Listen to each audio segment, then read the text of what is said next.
모든 사람이 가지고 있는 기본적인 욕망들이 있습니다. 저희 심리학이나 아니면 다른 생리학에서 욕구라고 우리가 부를 수 있는 것인데요. 피곤하면 좀 쉬어야 하고, 또 오랜 시간 활동하면 잠을 자야 하고, 또 배가 고프고 에너지가 떨어지면 무엇을 좀 먹어야 하는 기본적인 이런 생리적인 욕구를 우리가 생존 욕구라고 부를 수 있습니다. 개인적으로는 생존 욕구가 아주 중요하지만, 또 사람은 사람과 더불어서 함께 살아가기 때문에 사회적인 욕구를 갖게 됩니다.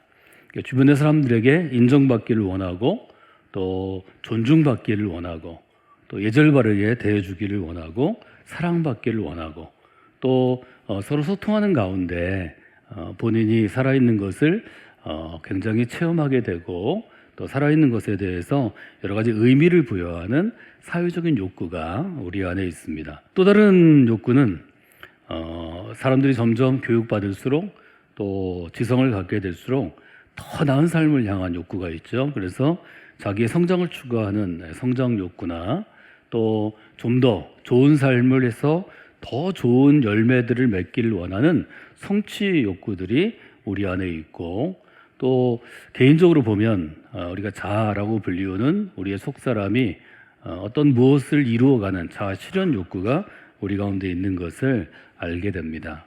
이 욕구를 이해하는 여러 가지 심리학적인 툴이 있는데, 적절한 욕구는 인간의 행동을 활성화시키죠. 좀 더 활력 있게 행동하게 하고, 또 더 나은 것을 선택하려고 고민하고, 또 선택하려는 것을 주는 일종의 원동력, 또 에너지가 되기도 하고, 자기의 삶에 대해서 희망을 갖거나 기대를 갖고 어떤 단기적인 또 장기적인 목표를 세우고, 또 그 목표를 추구하게 하는 그러한 힘을 가져다 주는 것을 보게 됩니다. 이렇게 몇 가지로 나눌 수 있는 욕구 중에서 특별히 우리나라 사람들이 다른 국가나 다른 사회에 비해서 아주 강한 욕구는 성공 욕구라고 우리가 이야기할 수 있습니다. 말하자면 우리나라의 사람들은 대부분이 사회적으로, 개인적으로 성공하기를 원한다는 거죠. 그러면 왜 성공하기를 원하는가 이렇게 물어보면 그가 자라나온 환경에 따라 다를 수 있고, 특별히 우리나라는 아주 급진적인 변화를 20세기 내내 21세기까지 경험하고 있기 때문에 태어난 시대의 상황이 중요한 것 같습니다. 그러니까 전쟁 후에 50년대나 아니면 60년대 이렇게 어려울 때 태어난 사람들, 그러니까 후진국 상황에서 태어난 제 또래 사람들은 성공하는 게 사실은 배불리 먹는 일입니다. 좀 먹고 싶은 걸 마음대로 먹고, 왜 배고프지 않는 것, 또 내가 입고 싶은 옷을 좀 입을 수 있는 것, 그래서 좀 더 편하고 안정적인 삶을 사는 것, 이것이 성공의 1차적인 목표가 될 수 있습니다. 우리가 지금은 사실은 3만 달러 시대를 얘기하는 선진국의 이제 끝자락에 와 있는데요. 국민 개인 소득 1,000달러, 우리가 몇백 달러에 머물러 있다가 1,000달러를 저희가 70년대에 넘어설 때 대대적으로 온 나라가 다 환영했습니다. 국민 소득 1,000달러 넘었다고 우리가 다 거리로 나가서 어린아이로부터 교복 입고 나가서 퍼레이드 하기도 했고, 기념 행사도 했고, 그게 지금도 교과서에 실려 있는, 말하자면 정말 전쟁과 또 식민지 시대에서 20세기에 자유를 얻은 우리나라가 경제적으로 발돋움하는 시기입니다. 저는 지금도 가끔 비가 오거나 이러면 저녁에 수제비가 가끔 먹고 싶을 때가 있어요. 제가 왜 수제비가 먹고 싶은가 생각을 해보니까, 어린 시절에 구제 밀가루를 동사무소에서 나누어주던 시대가 그리 오래지 않습니다. 제가 때로 전문가가 되기를 원했던 건, 저희 어머님이나 저희 할머님이 저녁에 수제비 먹을 때 많았는데요, 밀가루 반죽해서 저희 집은 이렇게 국자에다가 반죽을 놓은 다음에 젓가락으로 띄셨어요. 손으로 띈 게 아니고. 그래서 가끔 수제비집에 가면 손수제비가 있는데 맛이 안 나요. 젓가락으로 띄어서 약간 기는 게 뚝 들어가야 되는데, 제가 여러 번 부탁을 해서 시도했는데 어릴 때는 성공해보지 못했어요. 그때는 이게 반죽을 적당하게 해서 젓가락으로 띄어줄 만큼 하고, 젓가락으로 너무 크게 띄면 들리고 얇게 띄면 또 맛이 없어요. 적당하게 통통해야 돼. 가끔 저희 아이들이 패스트푸드점이죠. 맥도날드에서 감자튀김 저희 막내가 먹으면 감자튀김을 먹을 때 저는 그 수제비 가락을 생각합니다. 이 정도면 되겠다. 근데 요즘엔 기회가 없어요. 저희 아이들을 보면 늘 배불리 먹는 아이들이니까 성공해서 먹고 싶은 생각은 없어요. 그러니까 적어도 2000년대 태어난 아이들 혹은 1900년대, 1990년대 후반에 태어난 지금 30무렵 또 20대, 10대들은 이 아이들이 원하는 건 내가 원하는 시간에 내가 원하는 것을 할 수 있는 게 성공이죠. 자유함을 얻는 거죠. 원하는 시간에 원하는 것을 할 수 있는 건 자기 원하는 삶을 사는 거죠. 자기 원하는 삶을 사는 게 사실은 편하게 사는 겁니다. 불편하지 않게 편하게 사는 것. 그러면 내가 성공해서 편한 삶을 살게 되었을 때 그 인생이 믿음 없는 신앙생활을 하지 않는 눈으로 보면 행복한 인생. 신앙생활하는 우리들은 시편에서 제시하는 복 있는 인생하고 같은 가격일까? 등가가 될까? 수학 기호를 하면 두 개 있는 이퀄이 될까? 이걸 한번 생각해 보시면 좋을 것 같습니다. 성공해서 내가 원하는 것을 사고 내가 원하는 것을 소유하고 내가 원하는 시간에 내가 원하는 시간을 갖고 편하게 사는 게 나쁜 것이 아니죠. 잘못된 것도 아닙니다.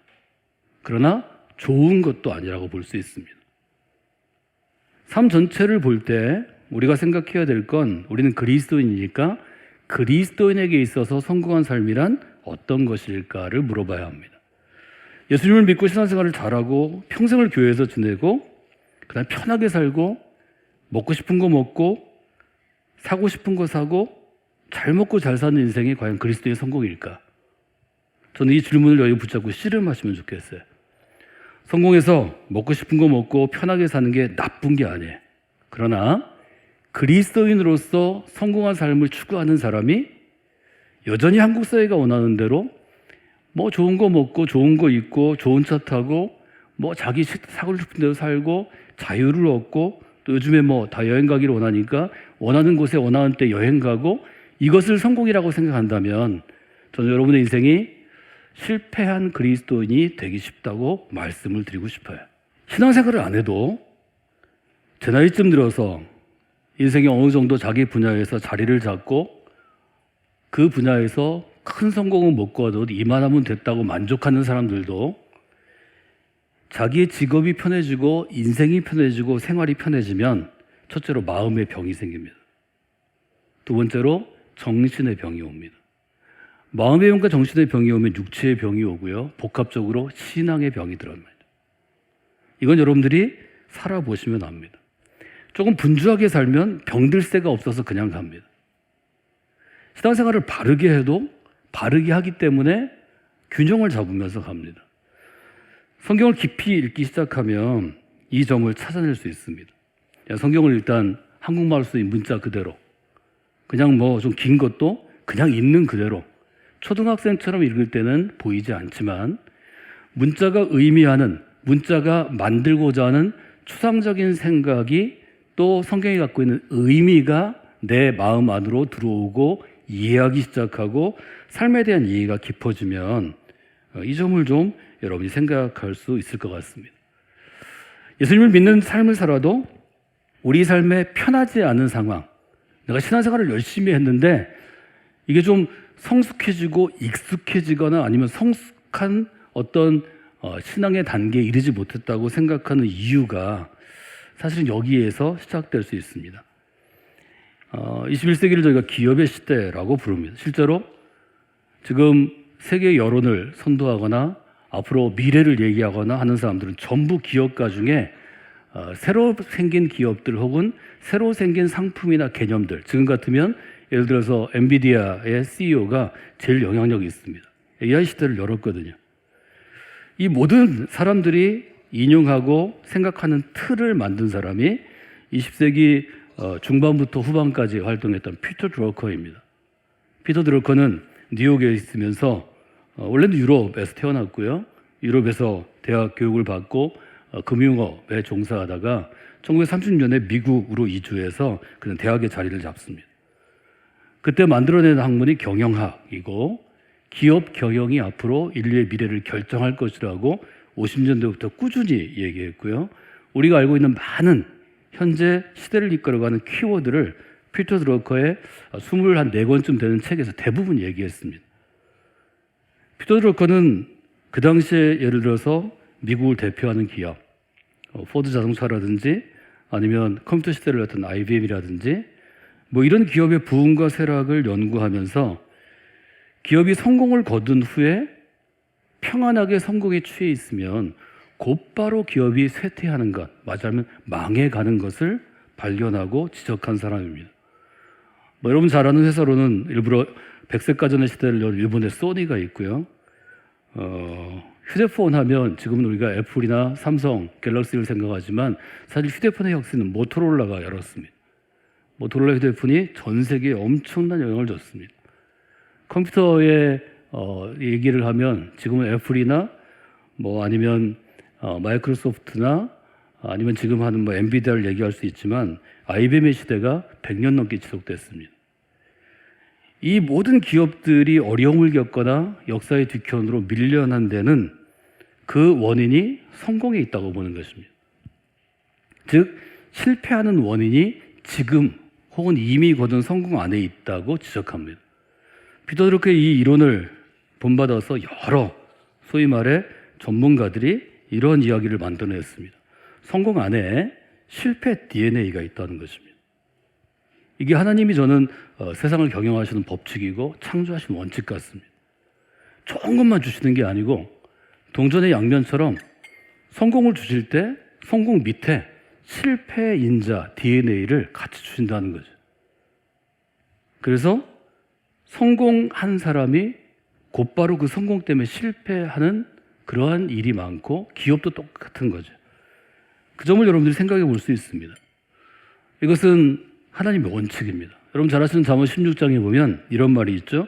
교만은 망하는 것, 패망의 선봉이 된다는 것입니다. 성공한 사람은 대부분 교만해집니다. 난 이렇게 수고했어, 이렇게 노력했어, 이렇게 얘기하고요. 우연히 거둔 성공이 사실 많습니다. 엔비디아 같은 것은 지금 AI 시대가 빨리 열리면서 우연히 거둔 성공 중에 저는 하나라고 보고 있는데 우연히 성공할수록 더 교만해집니다. 그것이 망하는 것에 길잡이가 된다는 것입니다. 사람이 성공하면 거만한 마음을 갖게 됩니다. 거만한 마음은 넘어지는데 지름길이 됩니다. 교만은 패망의 성봉이요 거만한 마음은 넘어짐의 앞잡이라는 잠언의 말씀을 오늘 우리가 솔로몬 시대로부터 시작하면 3000년 지난 다음에도 하나님의 원칙이 있는 말씀으로 받아들이는 것은 그것이 하나님이 세상을 구성하시고 창조하시고 운영하시는 원리 중에 하나입니다. 그렇기 때문에 피터 드러커가 강조한 것은 성공에 취한 순간 취해 있으면 실패하기 때문에 성공하면 곧바로 이노베이션 하라는 것입니다. 이노베이션은 어떤 것인가요? 지금 있는 것에 안주하지 않고 변화하는 것입니다. 혁신을 가져오는 것입니다. 혁신은 변화보다 훨씬 더 센 단어입니다. 의미가 센 단어입니다. 이노베이션이라는 말을 처음으로 기업 경영이나 국가 경영이나 개인 관리에 피터 드러커가 쓴 것이 벌써 40년 되었습니다. 피터 드러커는 모든 조직을 이끄는 리더는 이노베이터가 돼야 한다고 도전했습니다. 여기에 대한 수많은 책들이 80년대 후반부터 90년대 피터 드러커의 이론에 옷 입어서 힘입어서 기대어서 쓴 걸 여러분이 기억하실 수 있습니다. 말하자면 인생에 있어서 새로운 길을 내는 사람, 제가 이사야에서 인용한 하나님의 나라에서 새로운 길을 내는 사람은 결국 요즘 용어로 얘기하면 변화를 이끌어내는 사람이고 혁신을 이끌어내는 사람입니다. 그래서 저는 이노베이터라고 여러분에게 말씀을 드렸습니다. 우리가 갖고 있는 신앙, 유대교로부터 시작해서 구교, 캐톨릭에 이르고 캐톨릭에서 종교개혁 시대 신교, 개신교를 이어서 우리는 프로테스탄트 신앙, 개신교 신앙 위에 서 있는데요. 저는 바울 사도가 행한 일을 이렇게 평가하겠습니다. 바울 사도는 오래되고 낡고 굳어진 유대교를 학문적으로는 주데이즘이라고 부릅니다. 변화와 혁신으로 이끌어낸 이노베이터입니다. 말하자면 현대 피터 드러커가 얘기한 현대 기업 경영의 이론으로 설명하자면 바울은 유대교를 혁신시킨 이노베이터입니다. 그래서 우리가 예수 그리스도 중심의 그리스도 신앙을 갖게 되었습니다. 근데 이것은 예수님이 제자들에게 늘 강조하신 것이었습니다. 누가복음, 마가복음, 마태복음에 보면 비슷한 상황에서 예수님이 제자들에게 이렇게 설명하십니다. 새 포도주를 낡은 가죽 부대에 넣는 사람은 없다. 그 당시에 이제 와인이 생산되잖아요.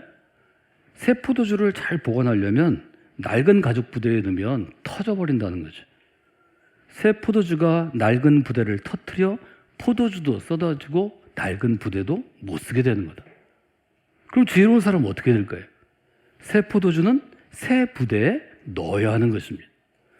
여러분의 인생에 새 포도주를 하나님이 주셔도 낡은 부대에 넣었다가 포도주도 버리고 부대도 가죽 부대도 아주 못 쓰게 하는 그런 어리석은 인생이 되기를 원치 않습니다. 하나님은 새 포도주를 주시는 분입니다. 물이 변하여 새 포도주가 되게 하시는 분입니다. 그 새 포도주는 반드시 새 가죽 부대에 넣어야 합니다. 저는 이것을 요즘 용어로 이노베이션이라고 말하고 싶습니다.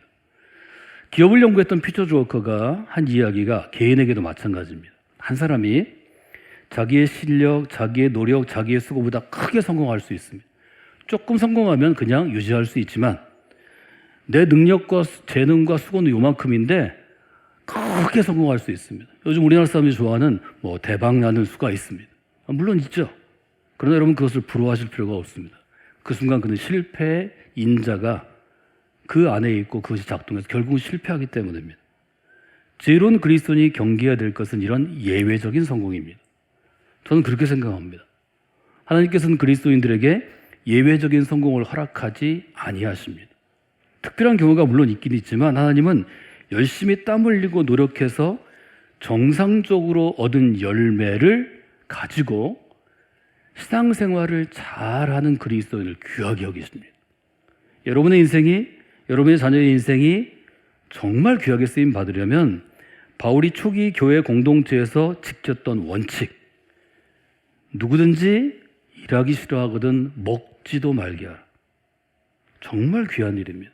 한국 사회가 왜 이렇게 망가질까요? 왜 이렇게 불평과 불만이 많을까요? 민주화운동을 시작하고 40년이 되었는데 여전히 민주화가 아니라 그저 누가 하든지 독재에 가까울까요? 어떻게 운동권 있는 사람들이 대권을 잡아도 독재자처럼 행동할까요? 독재자처럼 사고할까요? 그것은 자기가 땀 흘리고 일하지 않고 남이 일한 것을 먹기 때문입니다. 저는 그렇게 생각합니다. 성경은 아주 분명히 얘기합니다. 우리가 들은즉 너희 가운데 게으르게 행하여 도무지 일하지 않고 문제만 만드는 사람들이 있다고 하는데 주 예수 그리스도 안에서 권하기를 같이 읽어볼까요? 조용히 일하여 자기 양식을 먹으라 하노라. 여러분이 이 원칙을 지켜서 인생을 주님 보시기에 아름답고 성숙하게 살아가면 자녀들이 그 삶을 귀하게 여기는 날이 오게 될 것입니다. 대개 열심히 일해서 자기가 먹을 것을 만들지 않는 사람이 크게 일합니다. 말로만 일합니다. 성경은 우리에게 조용히 일하여 자기 양식을 먹으라고 권합니다. 여기서 나온 바울의 교회 공동체의 원칙 하나가 일하기 싫거든 먹지도 말라입니다. 사랑하는 여러분, 우리가 성공해서 편하게 사는 삶에 사실은 함정이 있을 수 있습니다. 성공 안에 실패의 DNA가 있습니다. 이것을 조금 더 성서적인 교훈으로 바꾸면 그렇게 쓸 수 있을 것 같습니다. 성공해서 편하게 사는 삶에 큰 함정이 있습니다. 여러분이 이 함정이 있는 것을 아시는 분들이 되셔야 합니다. 그래서 함정을 피하기도 하고 함정에 빠졌어도 빨리 빠져나올 수 있어야 합니다. 이것이 정말 귀한 믿음이고 이것이 성숙한 믿음입니다. 성공하는 삶에 대해서 제가 여러분에게 말씀드리는 것은 우리 모두가 사실은 성공하려는 욕구가 강한 사람들이고 우리의 자녀들에게도 그 성공의 욕구를 전해주려고 노력하는 사람들이기 때문입니다. 특별히 성공하려는 욕구를 가장 잘 전하기를 원하는 사람들이 어느 사회든 어떤 문화권이든 어느 시든 중산층입니다. 중산층은 자기가 공부하고 애쓰고 노력해서 얻은 직업만큼의 성공을 아이들이 누릴 수 있다고 보기 때문에 그래서 학력 중심의 사회가 되고요. 한국이 지금 그게 고착화되어가는, 말하자면 정착 단계를 지나서 거의 오래된 관습이 된 것 같습니다. 이렇게 정리할 수 있습니다. 사람이 성공하기를 원하는 이유는 어떤 것인가? 그것은 내가 원하는 편하게 사는 삶, 아주 편리한 삶을 살 수 있기 때문입니다. 그럼 한국 사회가 요구하는 성공한 인생은 편리함을 누리는 인생이라고 볼 수 있겠습니다. 우린 그리스도인이기 때문에 이렇게 질문해야 합니다. 내 기준으로 내 마음대로 편하게 살면 과연 그게 잘 사는 인생인가? 여러분, 이 문제를 가지고 아이들과 함께 여름에 씨름하시면 좋겠습니다. 편하게 사는 삶과 잘 사는 삶, 이것이 과연 같은 것인가? 아니면 다른 것인가? 전 여러분이 바울의 삶을 예로 들어서 바울의 삶을 생각하면서 한번 정리해 보시기를 원하는데요. 저는 바울의 삶을 이렇게 정리할 수 있다고 생각합니다. 그는 편하게 살지는 않았지만 잘 살았다고 평가할 수 있습니다. 이것은 제가 평생 바울을 생각하고 바울의 생각이나 사상이나 또 그의 글들, 신약성서의 서신서들을 연구하고 설교하면서 또 강의하면서 제 정리입니다.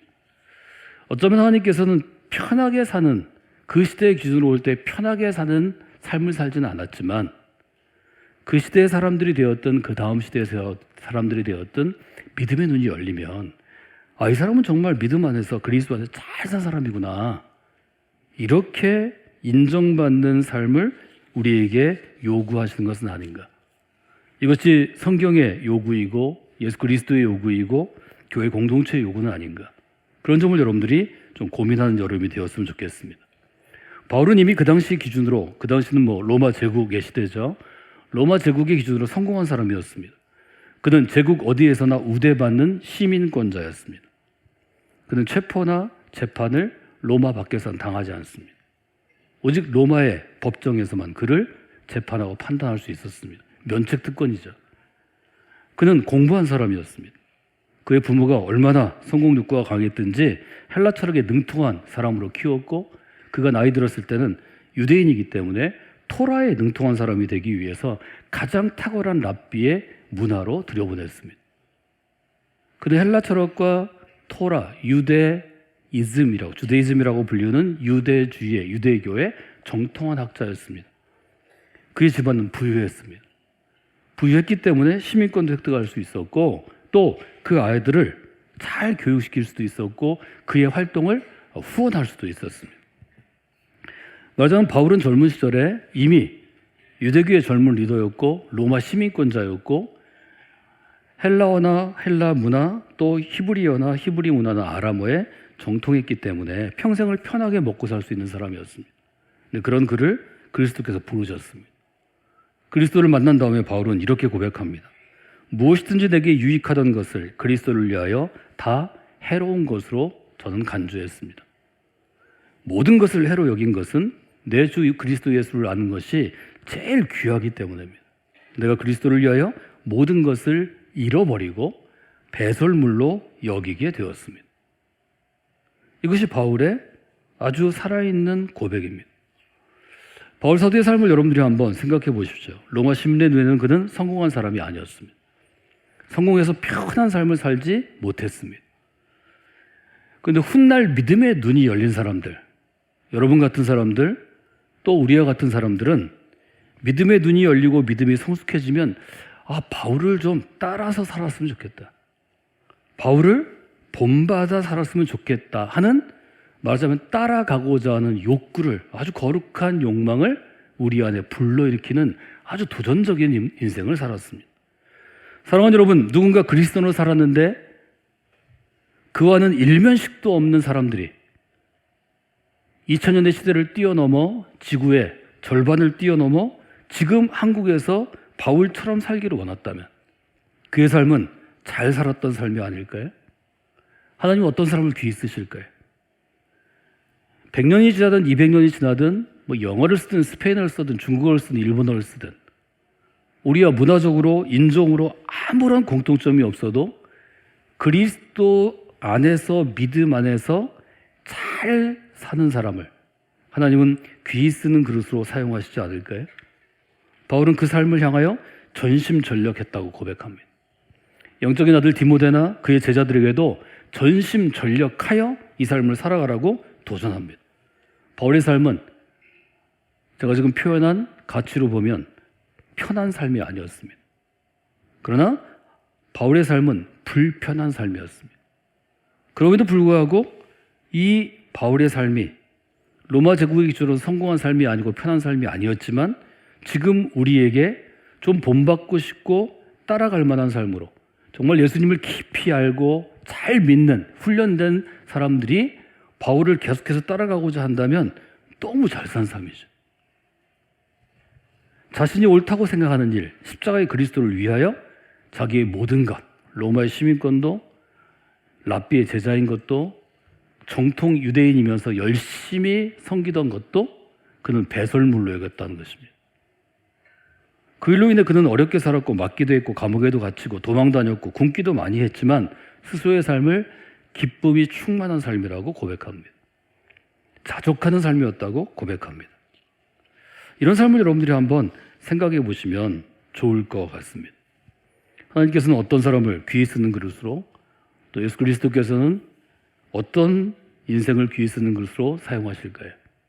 저는 믿음의 눈이 열린 사람들이, 믿음이 있는 사람들이 볼 때 정말 따라 하고 싶은 삶, 본받고 싶은 삶을 살아가는 사람을 귀히 쓰신다고 저는 생각합니다.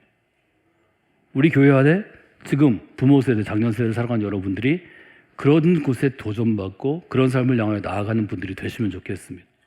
그러면 여러분의 자녀들도 여러분을 뒤따라서 똑같은 삶에 도전받게 될 것입니다.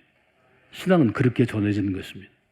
신앙은 신학교에 탁자 안에서 강의를 통해서, 교회 안에서 설교나 아니면 어떤 훈련을 통해서 그렇게 전해지는 게 아닙니다. 그것은 본받아가고 따라가기 위해서 우리가 과정을 준비하는 것뿐입니다.